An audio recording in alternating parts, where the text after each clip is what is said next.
Hello hi नमस्कार समस्त को शुभ सकाळ मो स्वाति आपण मानक स्वागत करुच्ची आज ए छोट मिनी ब्लॉग को सकाळु सकाळु घरे आसिक पहुँची गले मो आई आउ मो झिया मामू आज को छाड़ीदेले पूजा को गोटे दिन बाकी रहिला। मामू घरू आई आणिकी आसी टेस्टी टेस्टी चितौ पिठा और दही पिठा हरिनाम संकीर्तन और चैतन्य महोत्सव पर एपटे बेदी सजड़ा भी हो गलानी और सबुठु इम्पोर्टाट सेटअप माने माइक्रो सेटअप सेटा भी आज आसीगलानी।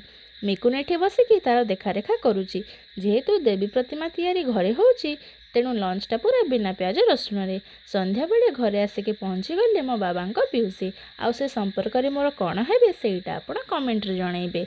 जेजे बापा एठी बसिकी बड़ बड़ कदली कांदी दुईटा काटी आनिचंती गछरु भोजी पई।